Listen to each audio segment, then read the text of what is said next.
तो friends a very warm and very lovely good morning to all of you. Friends हम solve कर रहे हैं problems related to metal forming और अभी हम इस सीरीज के अंदर हम प्रॉब्लम्स डिस्कस करने वाले हैं related to stresses and strain, मतलब true stress and true strain. तो ये है बेसिकली टाइप 1 प्रॉब्लम। ये टाइप 1 में मैं आपको सबसे पहली प्रॉब्लम करवा रहा हूँ and this is going to be a master problem. पूरी डिटेल के अंदर, मतलब इस प्रॉब्लम की मदद से मैं पूरी डिटेल में आपको ट्रू स्ट्रेस और ट्रू स्ट्रेन का कंसेप्ट समझा दूंगा। ठीक है, मतलब अगर आप मेरे सिर्फ प्रीवियस ईयर क्वेश्चंस के सॉल्यूशंस अगर आप देख लीजिए, अगर आप देख लेते हो तो आपको एक एक चीज बिल्कुल अच्छे से समझ आ जाएगी और आप कोई भी क्वेश्चन निकालने में समर्थ रहोगे, आप बड़े आराम से उसे निकाल लोगे। इनकेस अगर आप थ्योरी भी देख लेते हो तो भाई तुम्हें लाइफ में कभी मैकेनिकल इंजीनियरिंग में कभी कोई दिक्कत नहीं आएगी। तो ये प्रॉब्लम आया था गेट 2014 में सेट 2 में वर्थ 1 मार्क और क्वेश्चन क्या था, the relation between true strain and engineering strain in uniaxial tension test is. ठीक है, तो ये फॉर्मूला है, चार ऑप्शंस थी, तो मतलब मैंने इसमें से एक लिखा, हमें निकालना है कि क्या रिलेशन रहता है ट्रू स्ट्रेन और इंजीनियरिंग स्ट्रेन के बीच में। So basically this is an opportunity कि मैं आपको बताऊं कि ट्रू स्ट्रेन और इंजीनियरिंग स्ट्रेन मतलब क्या होता है, ट्रू स्ट्रेस और इंजीनियरिंग स्ट्रेस क्या होता है। तो हम फ्रेंड्स हम सभी जानते हैं कि जो स्ट्रेस है, स्ट्रेस ये जैसे बेटर से इंजीनियरिंग स्ट्रेस, ठीक है, इंजीनियरिंग स्ट्रेस, स्ट्रेस इंजीनियरिंग ये क्या होता है, force divided by original area. ठीक है, ओरिजिनल जो इनिशियल एरिया था। So we have a specimen, हमारे पास एक स्पेसिमेन है, ठीक है, उसके ऊपर आप लोड लगा रहे हो आप P, ठीक है, इसका क्रॉस सेक्शनल एरिया कितना है, इनिशियल A नॉट। ठीक है, तो क्या है हमारा force divide by initial cross sectional area, that's engineering stress. ये हमने स्ट्रेंथ ऑफ मटेरियल में पढ़ा है। और हमारे पास इंजीनियरिंग स्ट्रेन क्या होता है, स्ट्रेन, इंजीनियरिंग स्ट्रेन, ठीक है, बेटर मैं इसे सिर्फ स्मॉल e से डिनोट कर देता हूं, लिखना थोड़ा आसान रहेगा। ठीक है, इंजीनियरिंग स्ट्रेन ये क्या होता है, that is change in elongation divided by initial length. ठीक है, तो ये बेसिकली क्या है, final length minus initial length, ठीक है, या L नॉट कह लीजिए, ठीक है, डिवाइडेड बाय L नॉट। ये फाइनल, जो फाइनल लेंथ है माइनस इनिशियल लेंथ, ये क्या आ गया, ये आ गया है हमारा change in length divided by initial length. So that's our engineering strain. ठीक है, पर इसमें एक छोटी सी प्रॉब्लम रहती है। ठीक है, वो क्या कि जो ये हमारा इंजीनियरिंग स्ट्रेस है ये हमें ट्रू पिक्चर नहीं बताता। रीजन ये है कि हम स्ट्रेस क्या कह रहे हैं, स्ट्रेस है force divided by cross sectional area initial, पर एक्चुअल में जब आप किसी चीज को एलोंगेट करते हो, ठीक है, तो by conservation of mass and अगर आप डेंसिटी कांस्टेंट लेते हो बाय कंजर्वेशन ऑफ वॉल्यूम, भी वॉल्यूम उतना ही रहेगा। अगर आप किसी चीज को एलोंगेट कर रहे हो, तो उसका क्रॉस सेक्शनल एरिया डिक्रीज होगा। ठीक है, क्रॉस सेक्शनल एरिया उसका डिक्रीज होगा, सही कह रहा है? ठीक है, तो एक्चुअल में जो रियलिटी में जो क्रॉस सेक्शन पे स्ट्रेस है उसकी वैल्यू ज्यादा है,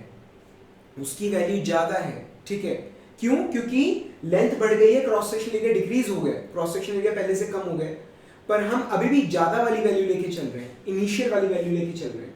ठीक है, तो जो सचमुच का जो रियलिटी में जो ट्रू स्ट्रेस है that is basically equal to load divided by instantaneous area, मतलब this is the value of cross sectional area at an instant। ठीक है, किसी इंस्टेंट पे जो वाकई में जो एक्चुअल में जो क्रॉस सेक्शनल एरिया है that is capital A। तो ट्रू स्ट्रेस क्या है, that is load divided by actual instantaneous area जो क्रॉस सेक्शनल एरिया अभी है। इंजीनियरिंग स्ट्रेस क्या है, load divided by initial cross sectional area जो पहले था उसकी वैल्यू ज्यादा थी तो स्ट्रेस की वैल्यू कम आएगी। ठीक है, पर यहां पर अगर आप गौर करें तो जब आप एलोंगेट करो, टेंसाइल टेस्ट की हम बात कर रहे हैं, क्रॉस सेक्शनल एरिया डिक्रीज कर गया तो जो एक्चुअल में ट्रू स्ट्रेस है उसकी वैल्यू ज्यादा है। समझ आ रहा है? तो मतलब एक लिमिट के बाद, शुरुआत में मतलब इनकी वैल्यू में इतना फर्क नहीं रहता, पर एक लिमिट के बाद ये डिफरेंस काफी कंसिडरेबल होता है। सो दैट्स व्हाई मतलब सोम के अंदर जब स्ट्रेंथ ऑफ मटेरियल जहां पर जो डिफॉर्मेशन है that is elastic in nature, मतलब बहुत कम है, उस सिचुएशन के अंदर मतलब हम दोनों की स्ट्रेस वैल्यूज में कोई ज्यादा फर्क नहीं होता, हम इंजीनियरिंग स्ट्रेन से काम चला लेते हैं, इंजीनियरिंग स्ट्रेस से हम काम चला लेते हैं। पर जब बात मेटल फॉर्मिंग की होती है, जब काफी ज्यादा डिफॉर्मेशन होती है, जब काफी ज्यादा स्ट्रेन होता है, जब काफी ज्यादा स्ट्रेसेस होते हैं, तो ऐसे सिचुएशन के अंदर मतलब दोनों के अंदर काफी ज्यादा फर्क आता है। ठीक है, तो ये तो आ गया हमारा ट्रू स्ट्रेस की बात। अब ट्रू स्ट्रेन क्या होता है? ट्रू स्ट्रेन को हमने किस तरह से डिफाइन किया? This is the sum of the incremental strains जो आपको मतलब एक स्टेट से दूसरी स्टेट तक पहुंचने में आपने लगाए हैं। ठीक है, मतलब फॉर एग्जाम्पल के तौर पे सपोज कीजिए आप 10 कोई स्पेसिफिक उसकी लेंथ है 10, आपने उससे खींचा, उसे एलोंगेट कर दिया, in the final length it is 15।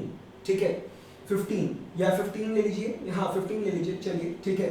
तो 10 से हमने खींच के 15 कर दिया, तो इंजीनियरिंग स्ट्रेन की क्या वैल्यू है?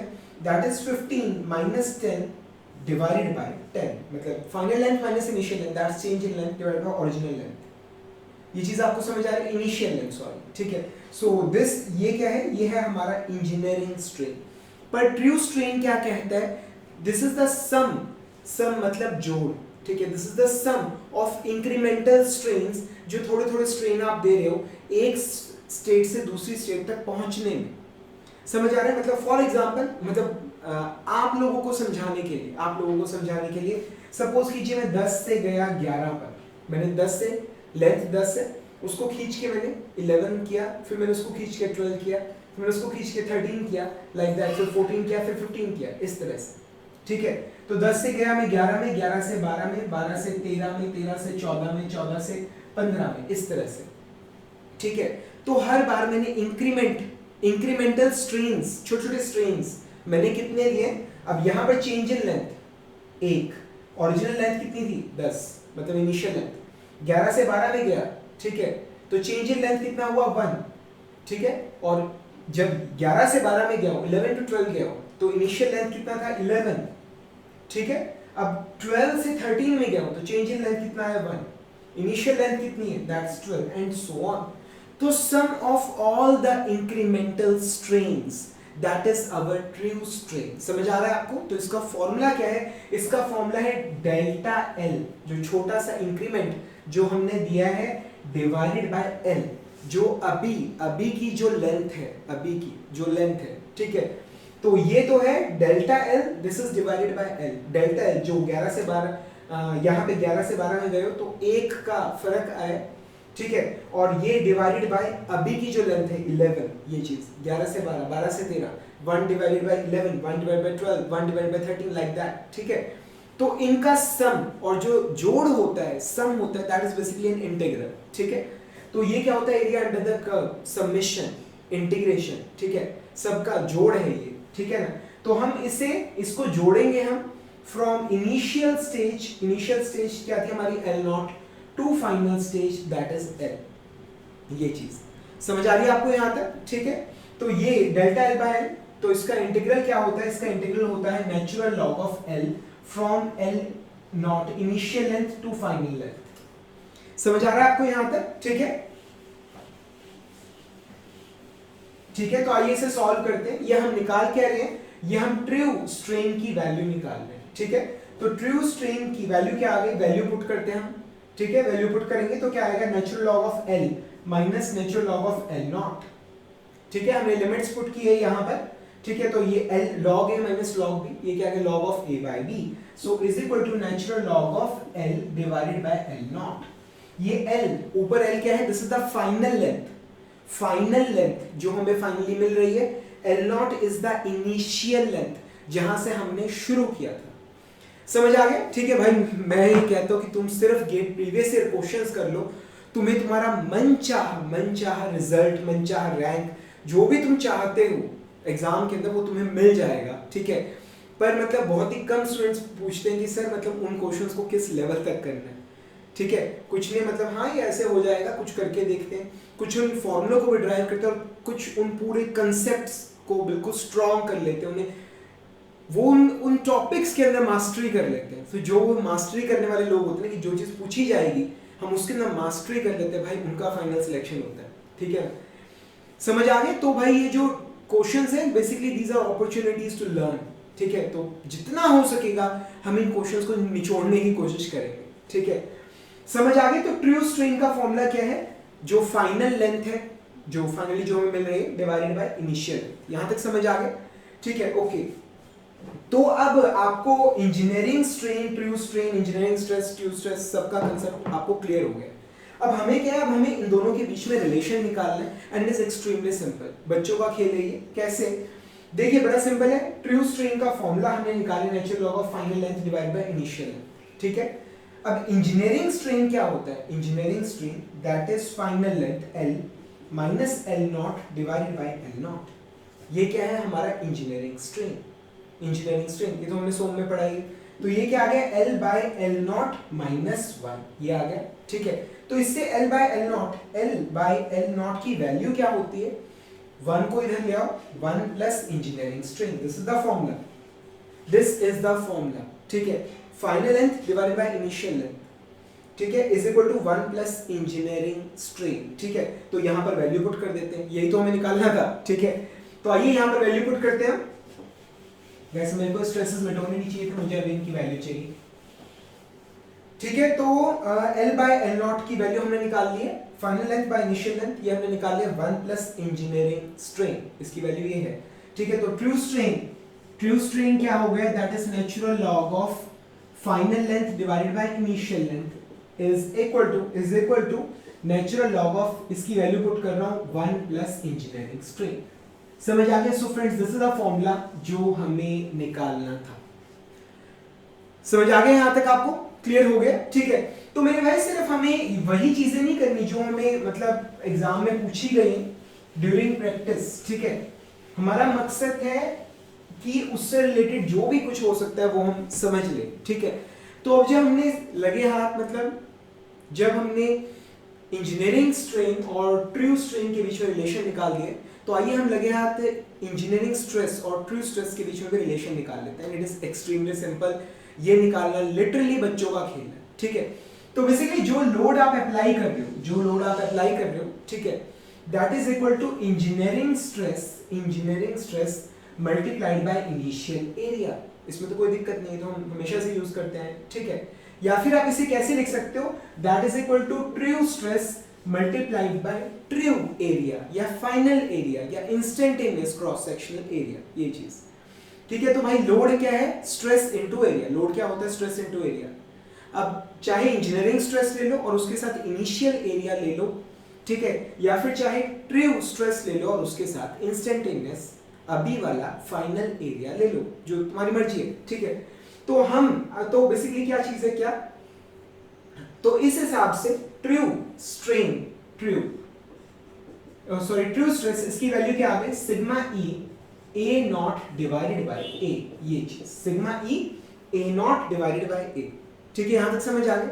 अब ना बेसिकली क्या चीज है कि आप स्पेसिमेन को जब खींचते हैं तो वो एलोंगेट होता है और उसका क्रॉस सेक्शन एरिया रिड्यूस हो जाता है because of conservation of volume.